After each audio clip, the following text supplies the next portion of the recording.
If you don't leave my house right now, I will cut you into pieces today. Mrs. Helen screamed, waving a big sharp cutlass in the air. Grace backed away, her hands protecting her pregnant belly. Tears poured down her face.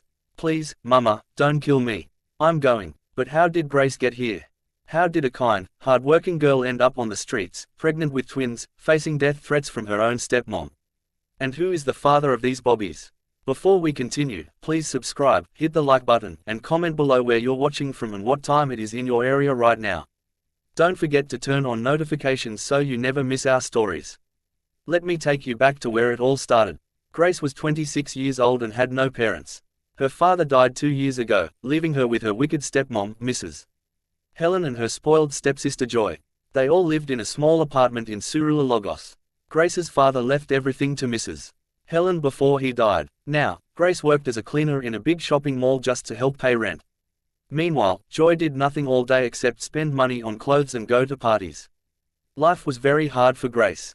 Every morning, she woke up at 5 a.m. to cook breakfast for everyone. She cleaned the whole house, washed everyone's clothes, and then rushed to work at the mall.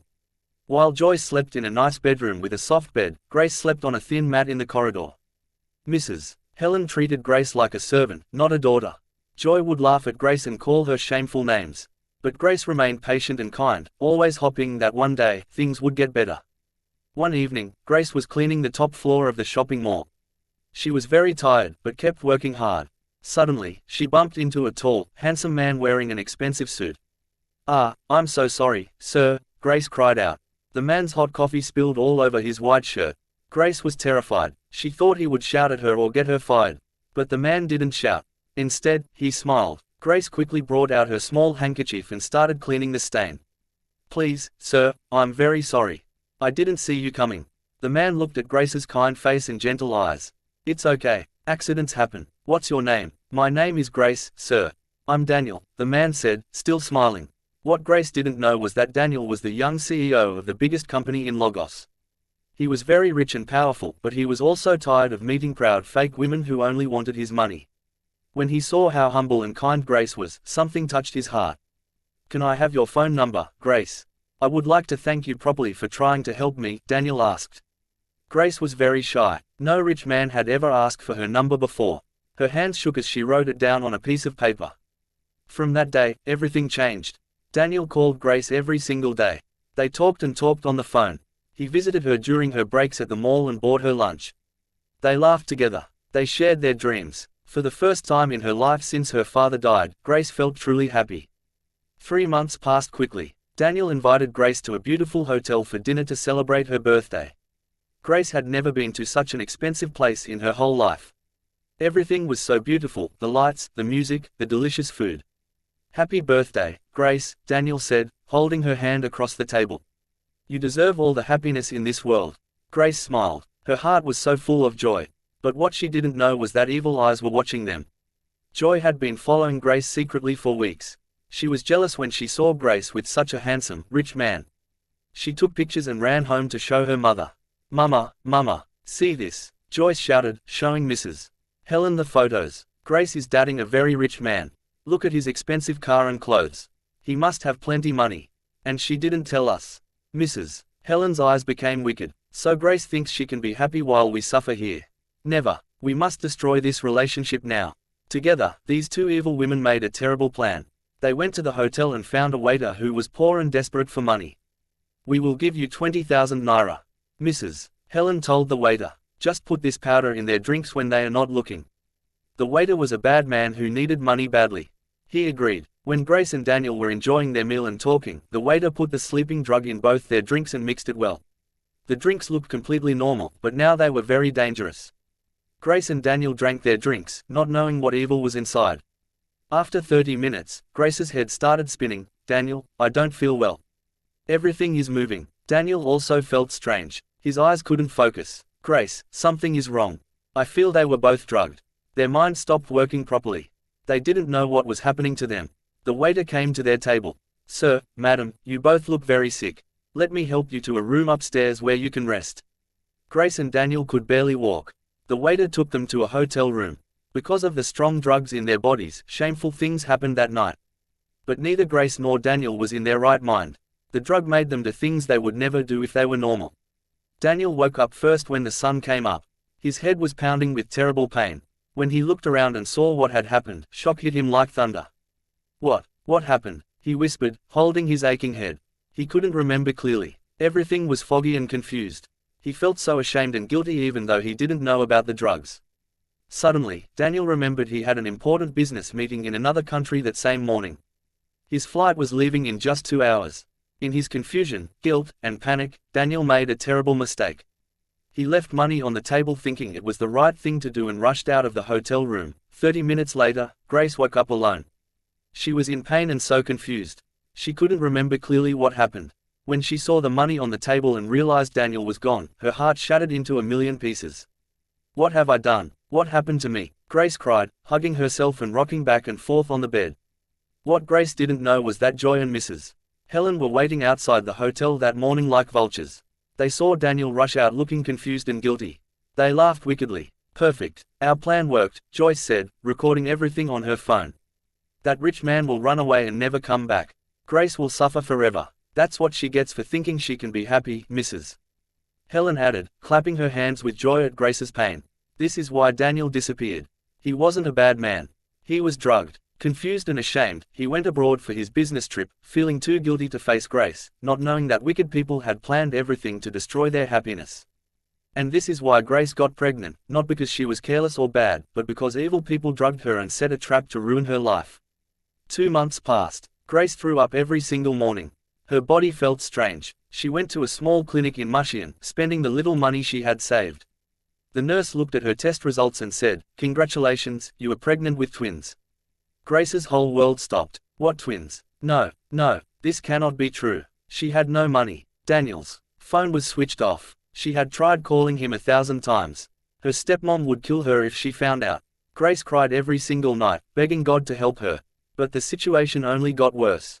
When Mrs. Helen and Joy discovered Grace was pregnant, they became like wild animals.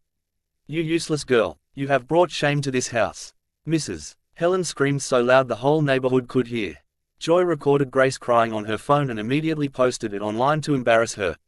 "Look at my shameful stepsister," she wrote with laughing emojis. Grace knelt down, tears pouring like rain from her eyes. "Please, Mama, I have nowhere to go. Please don't throw me out. I'm begging you." But Mrs. Helen's heart was harder than stone.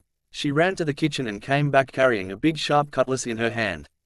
"If you don't leave my house right now, I will cut you into pieces today."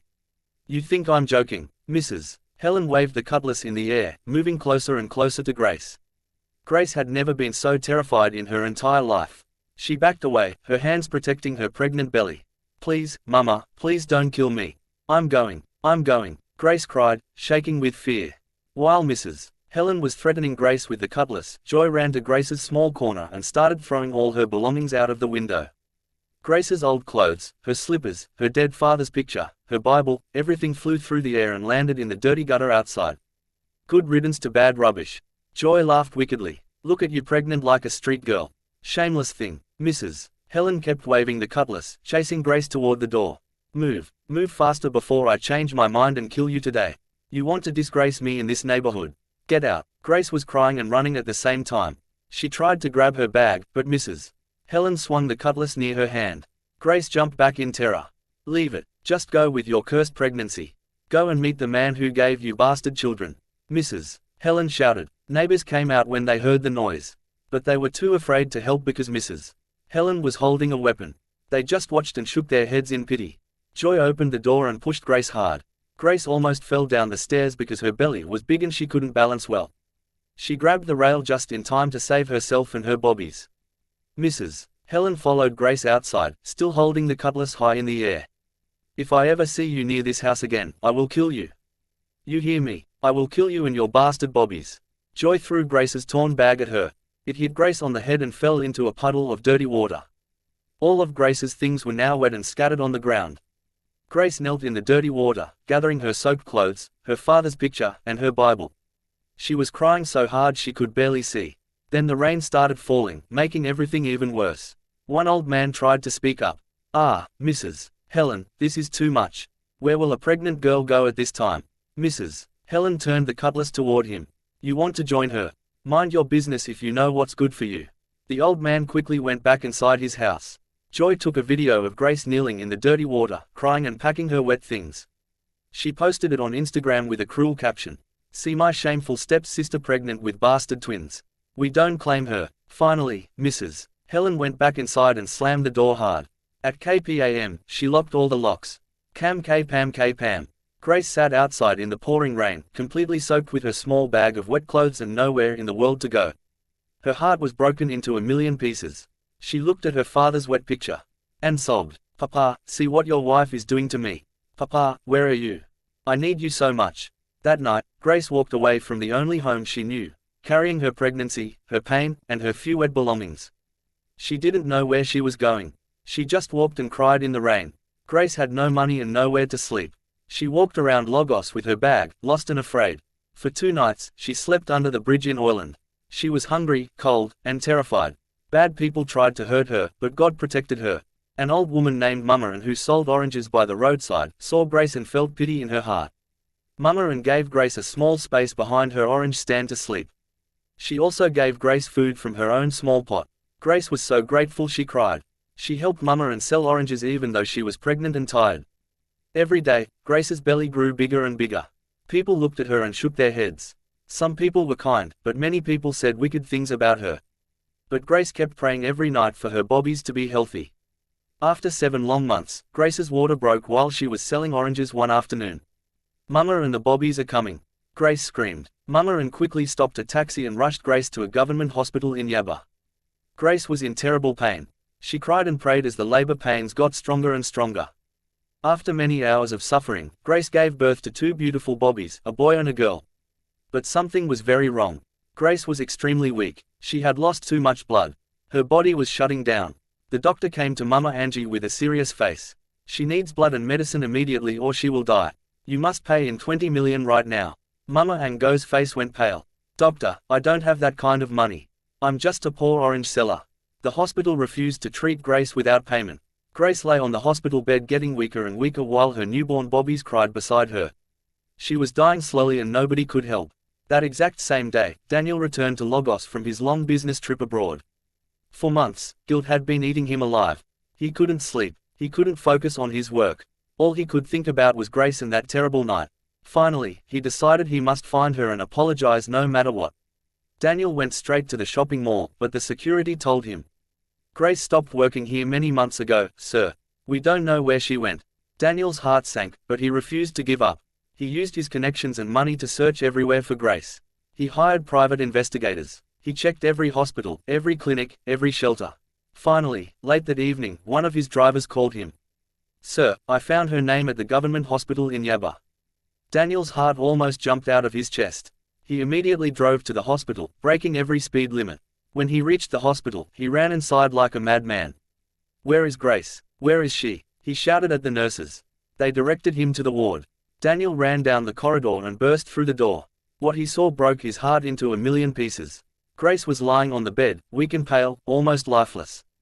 Beside her were 2 tiny bobbies crying. Mama Angoy was sitting there helpless and crying. Daniel fell on his knees right there on the hospital floor and cried like a baby. "Grace, what have I done to you?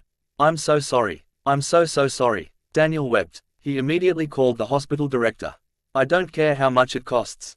Bring the best doctors. Give her blood. Give her everything she needs.